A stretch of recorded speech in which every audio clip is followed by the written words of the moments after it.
de YouTube, 5e débrief de ce Tour de France. On s'attendait à une petite sieste puisque c'était une belle étape de sprint aujourd'hui entre Saint-Jean-de-Maurienne et Saint-Vulbas. On a eu notre sieste, on a eu notre étape toute calme. Et puis, on a eu un énorme coup de tonnerre, puisqu'à l'arrivée au sprint à Saint-Vulbas, c'est Mark Cavendish qui a gagné le vélo pour la 35e fois de sa carrière sur le Tour de France. Mark Cavendish, qu'on avait plus ou moins enterré, on ne comptait pas du tout dessus. Ceux qui avaient misé dessus aujourd'hui doivent être riches. Mark Cavendish qui a réussi à s'imposer donc pour la 35e fois de sa carrière sur le Tour de France et donc à rentrer définitivement dans l'histoire du cyclisme en devenant le seul recordman de victoire sur le Tour. Un sprint qu'il a gagné comme un grand, sans aucune contestation. On a vu Jasper Philipsen dans sa roue ne pas reprendre un seul mètre. Vraiment une... Mais pourquoi il y a Bruno Genesio? Pourquoi il y a Bruno Genesio qui s'affiche là? Bon, c'est pas grave, tant pis, on continue. C'est pour ça que j'étais mort de rire au début, c'est parce qu'il y a Bruno Genesio qui s'affiche, mais c'est pas grave.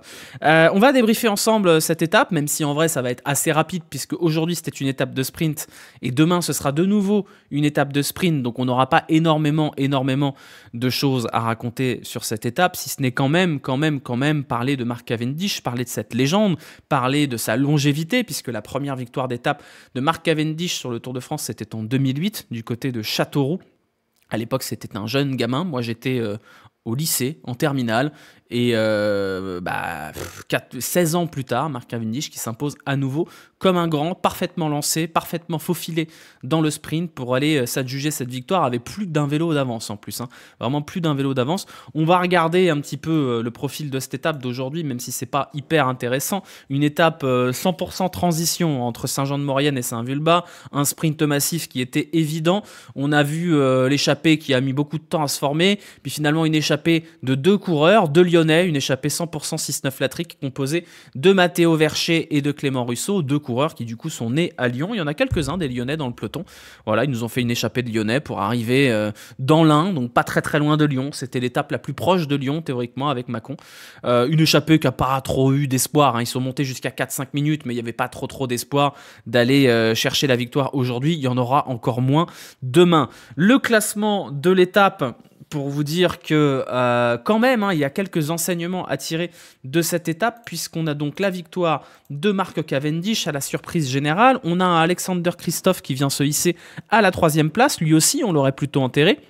On a un petit peu des revenants, on a Pascal Ackermann, on a Arnaud Démare, on a des mecs qui finalement sont dans le pack et se défendent pas si mal. Les principaux enseignements, c'est que Mark Cavendish est en vie et plus qu'en vie, puisqu'il s'est vraiment imposé avec plus d'une roue d'avance, plus d'un vélo d'avance même. Et les autres enseignements, c'est peut-être que Jasper Philipsen et Arnaud Delis sont pas si puissants que ça. Voilà, on avait dit en début de tour, et moi le premier, que les sprints se disputeraient entre les 3 monstres, c'est-à-dire Mats Pedersen, Arnaud Delis et Jasper Philipsen. Et finalement, on a eu une victoire de Binyam Girmay dans un sprint marqué par une chute, et on a eu une victoire de Cavendish dans un sprint également marqué par une chute, mais qui a été emmené parfaitement bien par tout le monde, chacun avec son train. Et on a vu qu'à la pédale, c'est Mark Cavendish qui a fait la différence, même s'il a joué un petit peu des coudes pour s'imposer. Quand même une surprise, grosse surprise de retrouver Mark Cavendish à ce niveau-là, parce qu'il quand même... il était quand même parti du Tour de France l'an dernier avec une fracture. On pensait que c'était terminé, que jamais le pari, comme il l'a dit en conférence de presse derrière, il a dit c'était un énorme pari, c'était un all-in, il a dit, de venir sur le Tour de France et de tenter ce dernier coup de grâce dans une équipe qui va très mal. Astana, c'est une catastrophe, c'est probablement l'une des équipes World Tour les plus faibles du plateau. Et paradoxalement, voilà, Mark Cavendish de retour en grâce pour sa dernière, sa très probable dernière sur le Tour de France. C'est quand même assez chouette à signaler, et au moins ça nous fait un tour qui va rentrer définitivement dans l'histoire. Je pensais le Cafinto, moi aussi, je pensais le Cafinto, il a 39 ans, effectivement. C'est pas le plus vieux vainqueur du Tour, puisqu'il y en a eu des plus vieux dans le passé, mais dans l'histoire récente du Tour, ça doit être un des plus vieux vainqueurs, et surtout je serais curieux de savoir si c'est pas un de ceux qui a le plus grand écart entre la première victoire et la dernière victoire, puisque sa première victoire sur le Tour de France, c'était il y a 16 ans. 16 ans, je ne sais pas si vous vous rendez compte quand même. Le train Alpecin a fait des trucs bizarres, j'ai trouvé. Ouais, c'était un sprint assez houleux. Il y a eu beaucoup de bagarres pour se placer. On a vu d'ailleurs Cavendish écarter Jacobsen. On a vu Cavendish faire un peu la bagarre pour tenir les roues. On a eu un gros écart dans les toutes les tout derniers mètres de cette étape, avec cette grosse chute de Mats Pedersen, qui visiblement n'a pas de fracture, mais c'est pas sûr qu'il reparte demain pour autant. Je pense que c'est tout simplement dû au fait qu'il y a une très grosse densité de sprinteurs sur ce Tour de France, puisque pour une fois, c'est un vrai tour fait pour les sprinteurs, malgré l'absence des Champs-Élysées. On a déjà eu une étape à Turin, on a eu celle-là, on aura celle de demain entre Mâcon et Dijon, on aura derrière celle de Saint-Amand-Montrond, on aura Villeneuve-sur-Lot, on aura Agen-Pau et on aura Gruy-en-Nîmes. Donc il y a quand même beaucoup d'étapes qui sont pour les purs sprinteurs et qui ne sont pas vraiment des étapes pour punchers non plus. Donc on a beaucoup d'équipes qui sont venues avec leur sprinter maison, avec un train, et ça nous donne beaucoup de densité. Le top 10, vous voyez, il est extrêmement riche. On peut tous les citer si vous voulez. On a déjà on a Mark Cavendish, Biniam Girmay, Arnaud Delis, Jasper Philipsen, Mats Pedersen, Brian Cocard, Arnaud Démare, Gerben Tyson, Fabio Jacobsen, Fernando Gaviria. Ça fait déjà 10 sprinters qui veulent se placer dans le final, et j'en oublie probablement, donc Pascal Ackermann également, j'avais oublié.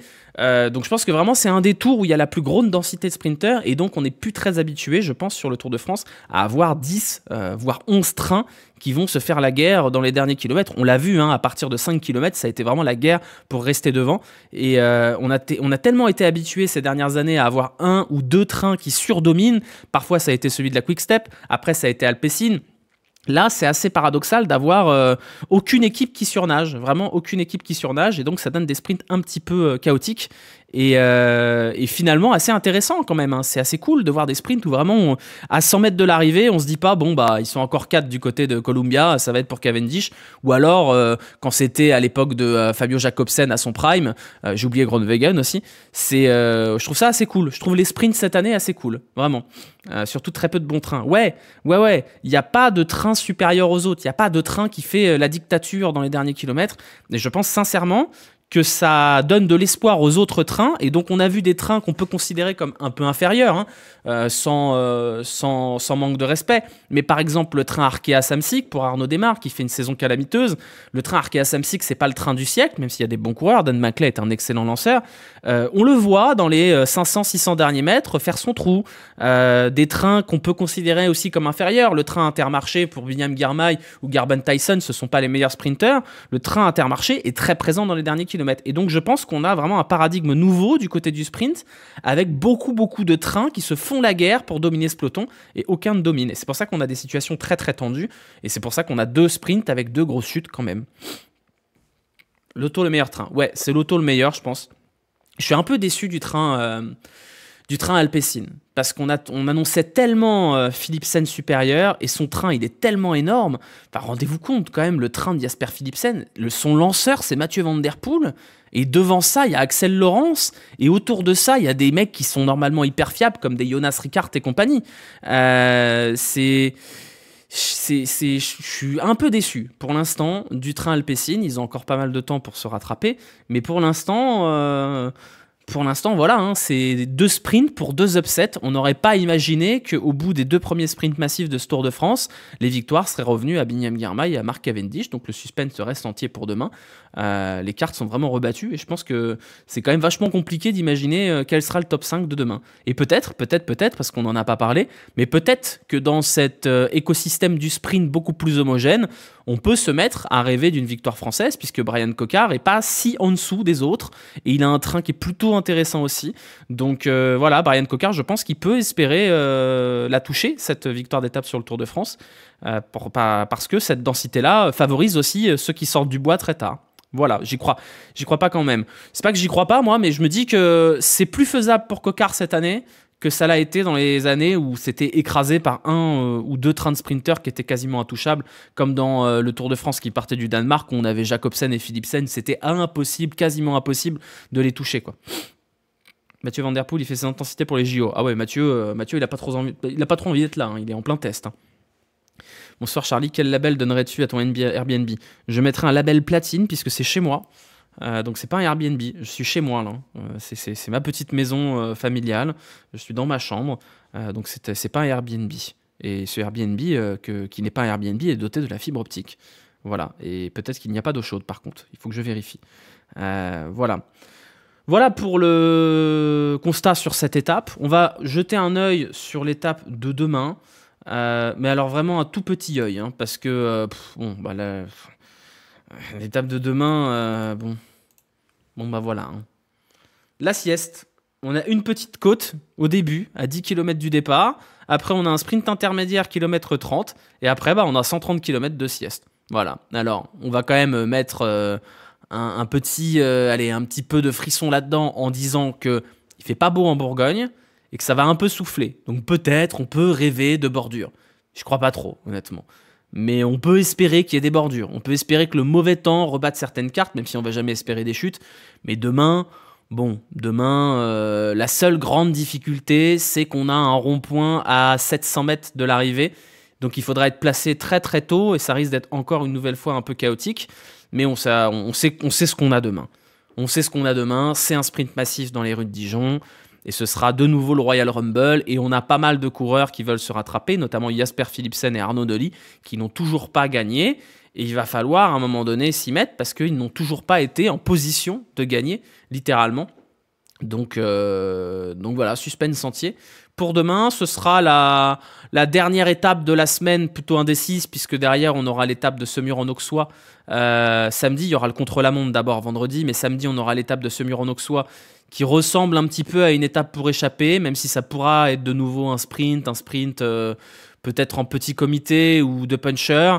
Et derrière, on aura dimanche l'étape assez géniale, la boucle autour de Troyes avec les chemins blancs. Celle-là, je vous recommande vraiment de la cocher, d'aller voter tôt le matin et de la suivre en intégralité, puisque ça risque d'être un très très joyeux bordel. C'est une sorte de mix entre les Strade Bianche et Paris-Roubaix. Ça risque d'être très très intéressant. Voilà. Qu'est-ce qu'on m'a dit sur Cavendish ? J'ai raté le message. Sans être fan du coureur, c'est quoi ton meilleur moment du cave en carrière ? Moi, Brive-la-Gaillarde 2012. Bah, je pense que c'est celui-là, là. Je pense que c'est cette victoire-là, parce que je la trouve vraiment très très belle pour l'histoire. L'histoire à raconter autour de cette victoire-là, elle est vraiment folle. Après, le reste, il y a les victoires sur les champs, qui étaient d'une violence absolument folle, qui était la démonstration ultime du train ultime, parce que je ne crois pas qu'on ait retrouvé depuis un train de sprinter aussi puissant que celui de Cavendish à l'époque de la HTC. Donc moi c'est ça que j'en retiens du côté de Cavendish, sur les champs avec Renshaw. Ouais, c'est une boucherie quand vous avez le plan de côté là, où on voit qu'ils mettent une tannée, on dirait qu'ils sont à PCM en mode facile. Moi ça m'avait beaucoup marqué, ouais. Ça m'avait beaucoup marqué.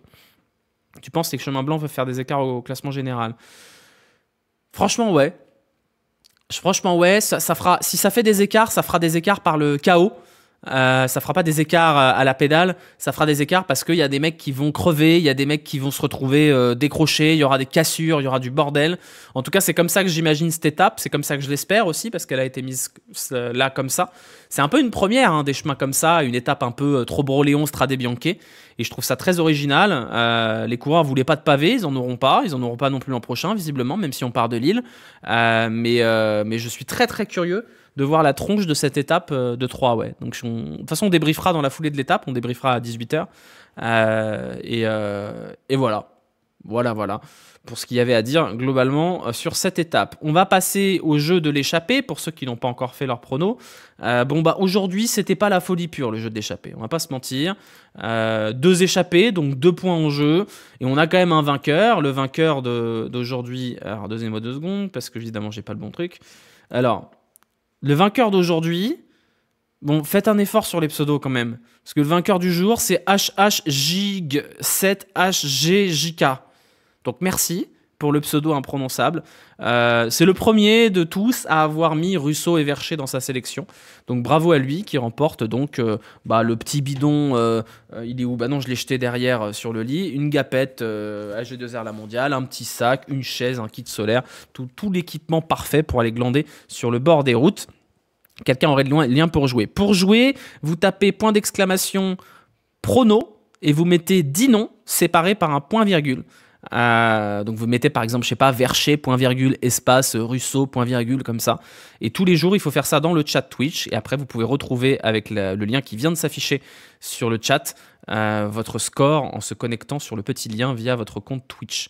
Voilà, donc vous faites ça comme ça. Vous pouvez parier dans le chat jusqu'à demain 8h. Normalement, je crois que c'est comme ça qu'on a goupillé avec Cédric, le développeur. Mais le mieux, c'est quand même de parier en live pour être sûr que ce soit pris en compte.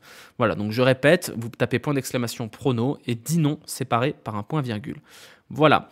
Au niveau du classement général du jeu de l'échappée, parce que le classement général, je vous rappelle qu'il y a des beaux gros cadeaux hein, quand même. Hein. Il y a des belles grosses cartes cadeaux du côté de chez Decathlon que l'on remercie. Merci Decathlon de nous donner de l'argent. Merci Decathlon de nous donner des cadeaux. Voilà, on dit merci Decathlon, c'est un super partenaire et en vrai, je suis très très fier de bosser avec eux. C'est toujours Damiano qui est en tête avec 10 points, mais on voit que quand même, ça se décroche. Hein. Mick Dovahkiin qui prend 9 points aussi, Arwen qui est derrière, juste devant Tutur, l'alternant. Voilà, on commence à avoir des petits écarts comme prévu et ça va s'accentuer au fil du Tour de France. Je vous rappelle qu'on n'a pas encore défini exactement quels étaient les prix, mais on a mentionné une carte cadeau de 300 balles pour le premier, une carte cadeau de 200 balles pour le deuxième et une carte cadeau de 100 balles pour le troisième. C'est à peu près ce qu'on a imaginé, donc quand même, c'est sympa de jouer tous les jours et de maintenir son classement général, parce que Damiano, non content d'avoir chopé déjà 2 fois des bidons, 2 fois des sacs, 2 fois un kit solaire et 2 fois une chaise, et il va peut-être choper 300 balles chez Decathlon s'il continue comme ça. Voilà, donc on le félicite. Pensez au code promo, je vais redemander s'ils ont un code promo. Voilà, moi je vais vous montrer la sélection que j'ai faite pour demain. Alors je vous avoue que j'étais pas très inspiré, donc j'ai un peu repris la trame d'aujourd'hui. J'ai mis Kevin Genietz parce que je me dis que chez Groupama FDJ, on va être un peu obligé d'en envoyer un à l'avant. J'ai vu que parmi vous, il y en avait pas mal qui avaient mis Stéphane Kung. J'ai mis Fabien Grélier parce que je me dis qu'il est sorti une fois déjà, il va peut-être ressortir une deuxième fois. J'ai mis Sean Quinn parce que ça fait partie des coureurs où je sais pas trop ce qu'ils foutent là, du coup je l'ai mis dedans. Nils Sekov parce que j'avais la flemme de le changer. Après j'ai mis des Uno X. Donc j'ai mis Kulset et j'ai mis Rasmus Tiller.